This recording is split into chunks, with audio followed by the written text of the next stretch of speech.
جو ایک مخصوص وزن میں ہوتی ہے، ایک مخصوص بحر میں ہوتی ہے، اس کی ایک مخصوص جو ہے وہ ترتیب ہوتی ہے، ایک مخصوص ردھم ہوتا ہے اس کا، وہ مصرع کہلاتا ہے. یعنی شعر میں دو جو سطریں ہیں ان میں سے ہر ایک سطر کو ایک مصرع کہا جائے گا، اور جو دو مصروں کا شعر ہوتا ہے اس کے پہلے مصرے کو مصرع اولا اور دوسرے کو مصرع ثانی کہا جاتا ہے. اسی طرح سے اسی تعداد کے حساب سے مصرع ثالث اور مصرع ثانی اور مصرع ثالث اور اس طرح سے آگے چلتا رہتا ہے یہ سلسلہ. آپ یعنی جب سٹینزا کی طرف جاتے ہیں تو آپ اس پہ اس کے آگے یعنی تعداد کے ساتھ ساتھ ان کی نام بھی بناتے چلے جاتے ہیں.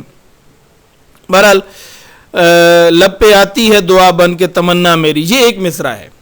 اب پورا شعر ہے لب پہ آتی ہے دعا بن کے تمنا میری، زندگی شمع کی صورت ہو خدایا میری.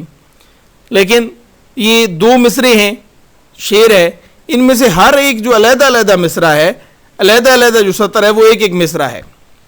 غزل کا ایک شعر ہے میر کا کہ جی عشق ایک میر بھاری پتھر ہے، قبض مجھ ناتواں سے اٹھتا ہے. اب میں نے شعر کے دونوں مصرے پڑھ دیے ہیں، تو یہ دونوں علیحدہ حیثیت سے مصرے ہیں. کہیں پانی پینے پلانے پہ جھگڑا، یہ حالی کی جو نظم ہے مسدس حالی، اس میں کہیں پانی پینے پلانے پہ جھگڑا، کہیں گھوڑا آگے بڑھانے پہ جھگڑا. تو یہ بند کا ایک مصرع ہے، ایک لائن ہے. تو یہ مثالیں ہیں مصرے کی، یقیناً ان کی مدد سے آپ نے مصرے کو سمجھ لیا ہوگا. پہلے بھی آپ یقیناً جانتے ہوں گے، یہ تو میں بنیادی نوعیت کی جو اصطلاحات ہیں یہ میں بس سمجھنے کی ریوائز ہی کرا رہا ہوں. اگلی سلائیڈ کی جانب بڑھتے ہیں.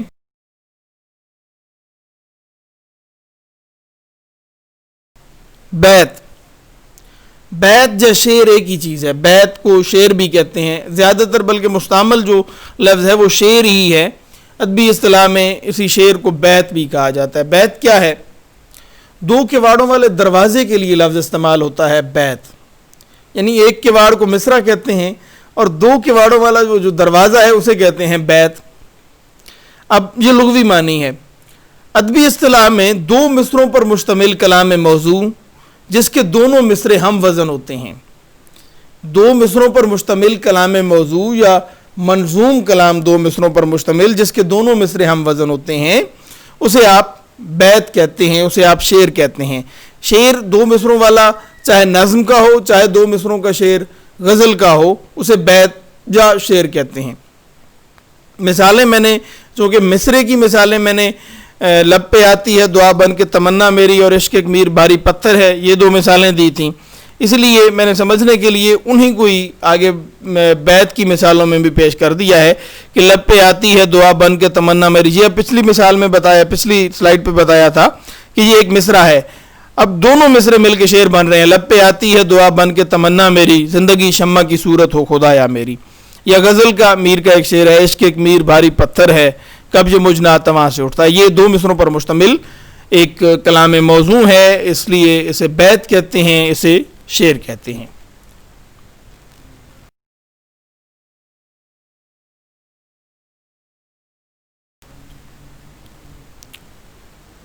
حسن مطلع، مطلع کے بعد جو آتا ہے شعر، لیکن اس کے ساتھ دوسری شرط یہ ہے کہ اس کے دونوں مصرے ہم کافی و ہم ردیف ہوں. مطلع کی تعریف ہم نے پڑھی تھی کہ مطلع کیا ہوتا ہے. مطلع کہ وہ غزل کا پہلا شعر جس کے دونوں مصرے ہم کافی و ہم ردیف ہوں اسے مطلع کہتے ہیں. مطلع کے بعد آنے والا دوسرا شعر جو ہے غزل کا، اگر اس کے بھی دونوں مصرے ہم کافی و ہم ردیف ہوں تو اسے حسن مطلع کہتے ہیں. اسی کو مطلع ثانی بھی کہتے ہیں اور زیب مطلع بھی کہتے ہیں. یعنی دوسرا شعر غزل کا دوسرا شعر جس کے دونوں مصرے ہم کافی و ہم ردیف ہوں اسے آپ مطلع نہیں کہتے، اسے آپ حسن مطلع کہتے ہیں، یا مطلع ثانی یا زیب مطلع کہتے ہیں.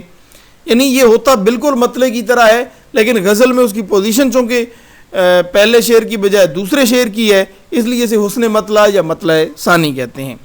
مثال کے لیے میں نے میر تقی میر کی غزل میں سے مطلع اور حسن مطلع دونوں لکھ دی ہیں، اس سے آپ کو حسن مطلع کی بہتر سمجھ آ جائے گی۔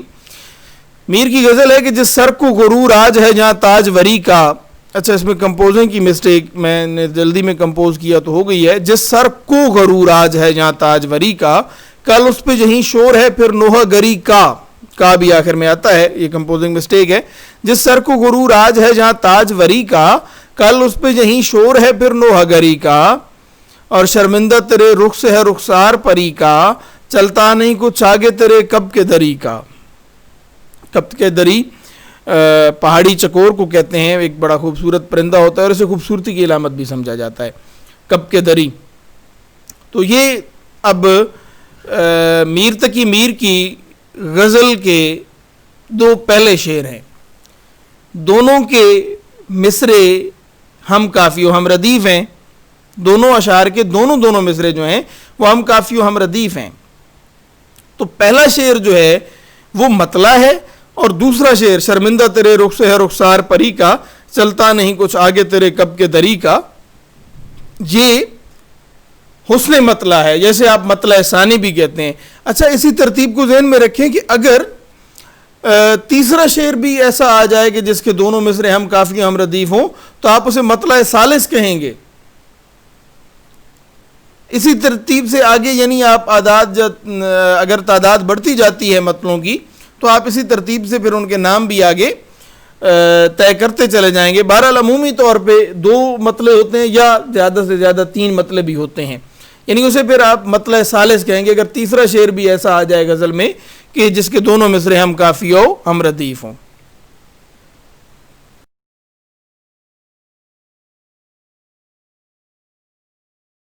جی اب ایک ٹرم ہمارے سامنے آئی ہے ادبی اصطلاح داخلیت۔ داخلیت لغوی اعتبار سے دیکھیں تو داخل سے اس کا تعلق ہے، اندرون سے تعلق ہے، اندر سے اس کا تعلق ہے۔ شعر میں شعر کے جو پہلے بات کر لیں تھوڑی سی، شعر کے موضوعات مختلف طرح کے ہوتے ہیں۔ شعر میں آپ ذاتی جذبات و احساسات بھی بیان کرتے ہیں، آپ اپنے تجربات بھی بیان کرتے ہیں، آپ دوسروں کے تجربات بھی بیان کرتے ہیں، آپ اپنی دل کی بیتی بھی بیان کرتے ہیں، آپ بیتی بھی بیان کرتے ہیں، جبکہ آپ شعر میں مناظر فطرت بھی بیان کرتے ہیں، محبوب کے حسن کو بھی بیان کرتے ہیں، مسائل تصوف بھی بیان کرتے ہیں۔ یعنی شعر کا غزل بالخصوص غزل کے شعر کا کوئی طے شدہ ایک موضوع نہیں ہے یا موضوع کی کوئی حد نہیں ہے۔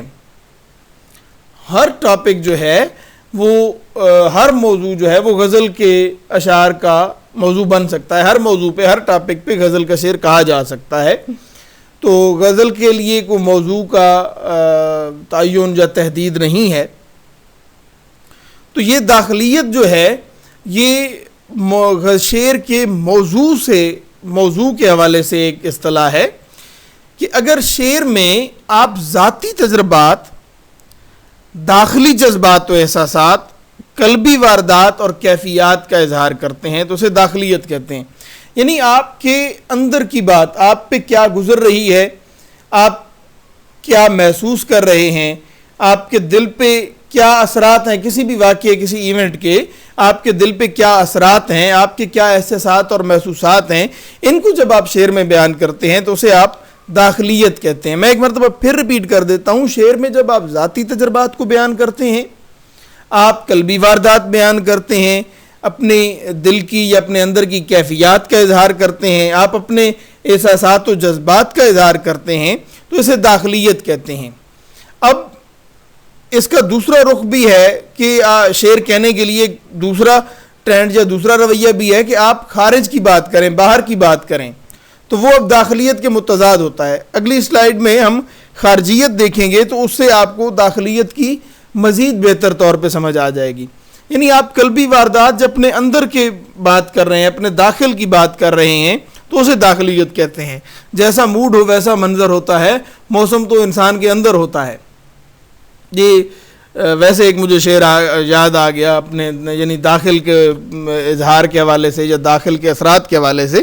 ویسے مثالیں جو ہیں داخلیت کی وہ آپ کے سامنے یہ دو اشعار میں نے لکھ دیے ہیں۔ اس کے علاوہ بے پناہ کیونکہ جو دبستان دہلی ہے اس کا جو ٹریڈ مارک آپ کہہ لیں یا اس کا جو سگنیچر ہے وہ داخلیت ہے.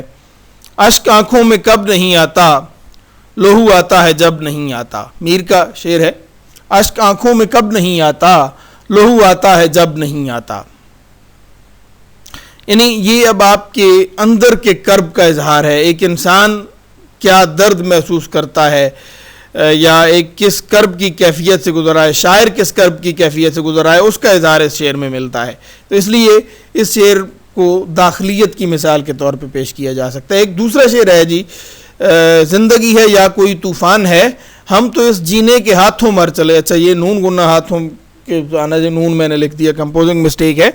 زندگی ہے یا کوئی طوفان ہے، ہم تو اس جینے کے ہاتھوں مر چلے.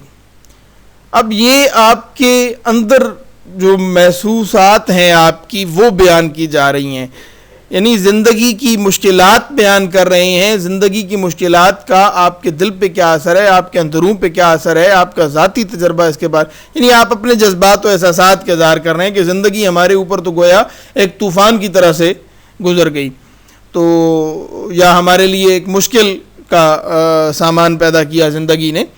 تو یہ داخلیت کی ایک مثال ہے. اسی طرح سے جی، زندگی جبر مسلسل کی طرح کاٹی ہے، جانے کس جرم کی پائی ہے سزا یاد نہیں، یہ بھی داخلیت کا اظہار ہوگا. اگلی سلائیڈ میں ہم خارجیت کو ڈسکس کریں گے.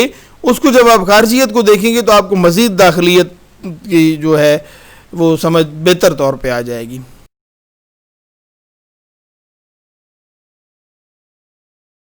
جی، خارجیت جو ہے وہ داخلیت کی ضد ہے.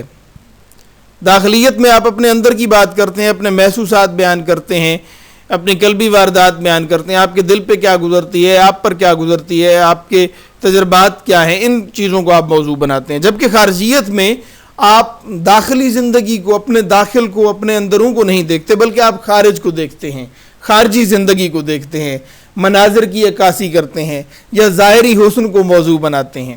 خارجی زندگی، مناظر کی عکاسی، ظاہری حسن، یعنی خارجیت آپ کی ذات سے، آپ کے وجود سے باہر کی جو چیزیں ہیں، آپ کے احساسات اور جذبات سے ہٹ کر جو چیزیں ہیں.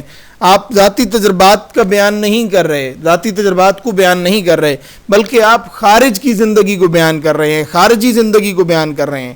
خارجی زندگی میں مناظر کی عکاسی بھی ہے، ظاہری حسن بھی ہے. اچھا، دیگر موضوعات بھی ہو سکتے ہیں.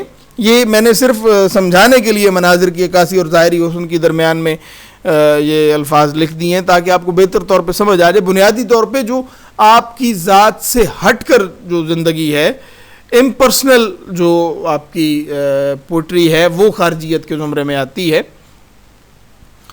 مثالیں اس کی جی کہ نازکی اس کے لب کی کیا کہیے، پنکھڑی ایک گلاب کی سی ہے. اب اس شعر میں آپ کے دل پر گزرنے والی کوئی واردات یا آپ کے محسوسات یا آپ کے جو کرب ہے یا خوشی ہے، نشاتیہ رنگ ہے یا المیہ کیفیت، کچھ بھی ایسا بیان نہیں ہے، بلکہ یہ ظاہری حسن محبوب کا بیان کیا گیا ہے، محبوب کے ہونٹوں کی تعریف کی جا رہی ہے. تو یہ اب خارجیت کی مثال ہے، یہ شعر خارجیت کی مثال ہے. اس میں خارج کا بیان ہے، آپ کی ذات سے جدا ایک بیان ہے، موضوع بیان کیا گیا ہے. دوسرا شعر جی یہ مصفی کا ہے، ناگاہ چمن میں جب وہ گل اندام آ گیا، یا ناگہ بھی آپ اسے پڑھ سکتے ہیں. اصل میں یہ ناگاہ کی مختصر صورت ہے، اچانک یعنی ناگہ چمن میں جب وہ گل اندام آ گیا، گل کو شکست رنگ کا پیغام آ گیا. اب یہ شعر بھی جو ہے یہ محبوب کے حسن کے بیان کی ذیل میں آتا ہے اور یہ خارجی زندگی کو بیان کرتا ہے، محبوب کے حسن کو بیان کرتا ہے. آپ کی آنکھوں کے سامنے جو منظر ہے یا آپ ایک منظر کو جس انداز میں دیکھتے ہیں یا محبوب کے حسن کو جس انداز میں آپ دیکھتے ہیں، وہ کیفیت اس میں بیان کی گئی ہے. یعنی آپ کی داخلی کیفیت کا اس شعر سے کوئی تعلق نہیں ہے، تو یہ شعر بھی خارجیت کے زمرے میں آئے گا. ناگہ چمن میں جب وہ گل اندام آ گیا، گل کو شکست رنگ کا پیغام آ گیا.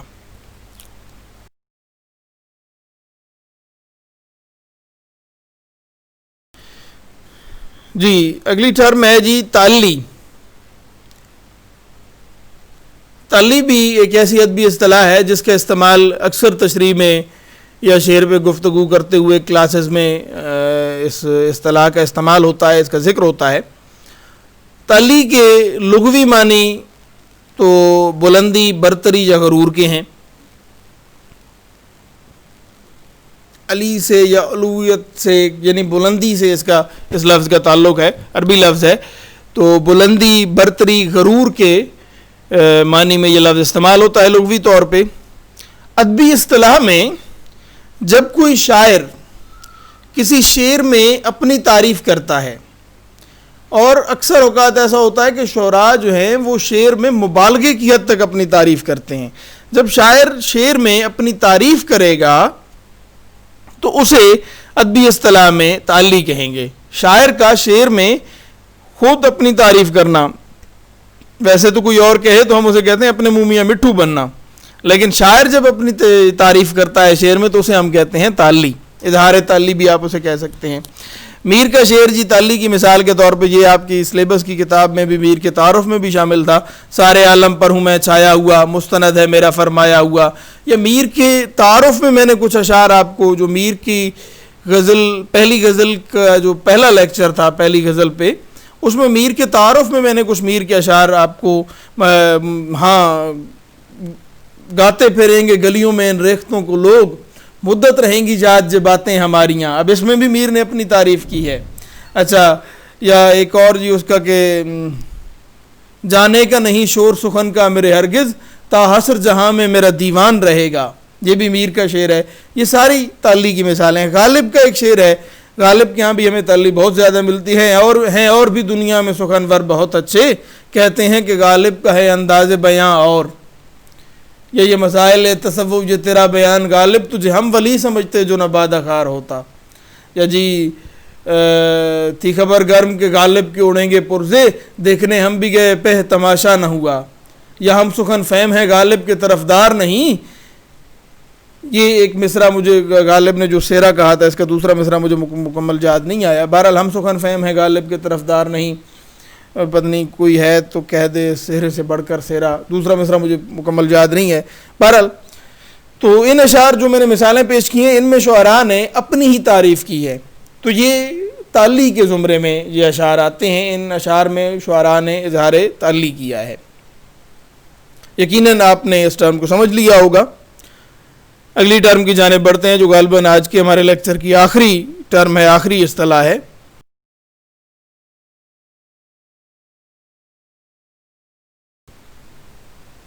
جی، سہل ممتنع۔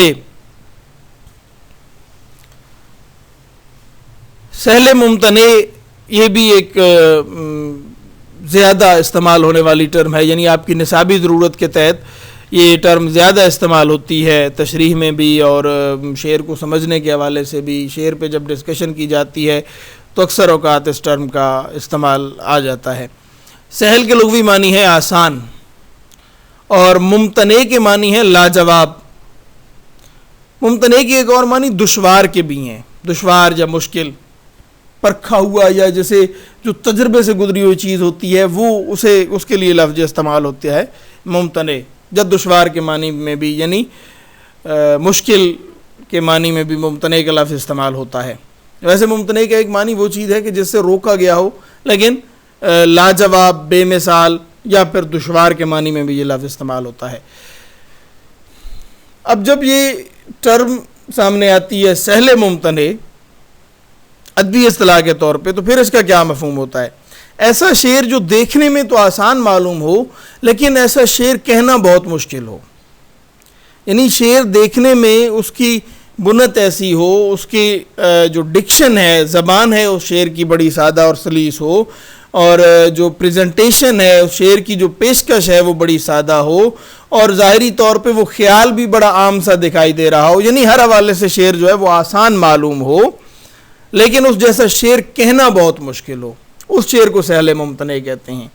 سہل ممتنع کو، اس ٹرم کو، اس اصطلاح کو ایک اور انداز میں بھی دیکھا جا سکتا ہے کہ ایسا شعر جو ظاہراً سادہ، سلیس اور آسان ہو۔ وہی بات جو میں نے کی کہ جی ہر سطح پہ، ڈکشن کی سطح پہ بھی شعر، یعنی زبان کی سطح پہ بھی شعر آسان ہو، اور پریزنٹیشن کی سطح پہ بھی، موضوع میں بھی کوئی پیچیدگی نہ ہو، پیشکش بھی سادہ اور آسان انداز میں ہو تو اسے سادہ سلیس شعر کہتے ہیں. ظاہراً یعنی وہ شعر جو ہے وہ سادہ سلیس اور آسان ہو لیکن معنوی سطح پہ اس میں وسعت اور گہرائی پائی جائے, یعنی اس کے معنی میں اس میں جو موضوع بیان کیا گیا اس موضوع میں بہت گہرائی اور وسعت پائی جائے.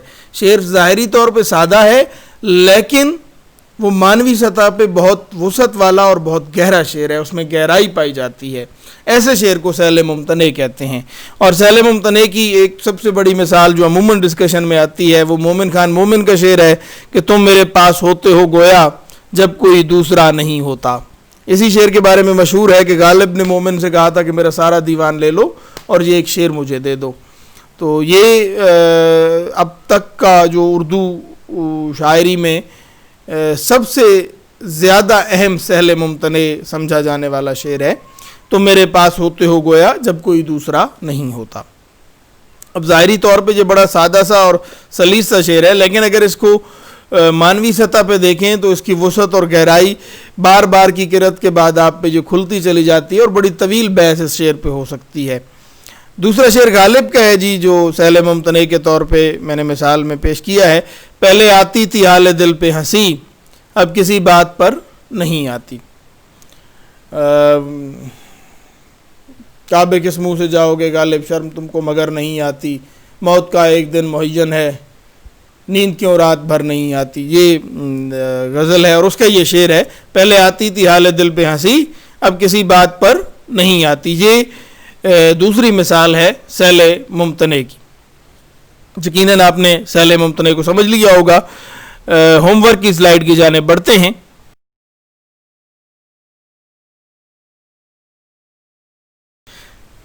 ہوم ورک جی آپ کا آج کے لیکچر میں زیر بحث تمام ادبی اصطلاحات کی تعریف لکھیں اور دی گئی مثالوں کے علاوہ ایک ایک شعری اور ایک ایک نثری مثال پیش کریں. اچھا بہت ساری ادبی اصطلاحات ایسی ہیں جن کی نثری مثال پیش کرنا آپ کے لیے مشکل ہو جائے گا, بس آپ دو شعری مثالیں ہی پیش کر دیں. زیر بحث جو ادبی اصطلاحات ہیں ان کی تعریف لکھنی ہے اور جو مثالیں میں نے دی ہیں یا میں نے یہ سلائیڈز میں آپ کے سامنے ظاہر ہوئی ہیں یہ مثالیں آپ نے نہیں دینی, آپ نے خود تاکہ پتہ چلے کہ آپ نے اس اصطلاح کو کتنا سمجھ لیا ہے. مثال جب آپ دیں گے خود سے تو پھر اس کا پتہ چلے گا. آپ خود ہی نثری مثال کوئی اگر کسی ٹرم کی مل جاتی ہے تو وہ ایک علیحدہ بات ہے, ورنہ ہم نے زیادہ تر شعر کے حوالے سے جو ادبی اصطلاحات تھیں ان کو ڈسکس کیا, اس لیے آپ کوشش کریں کہ دو شعری مثالیں شعر میں سے دو مثالیں آپ پیش کریں. یہ آج کا آپ کا ہوم ورک ہے. اس کے ساتھ ہی ہمارا لیکچر اختتام پذیر ہوتا ہے.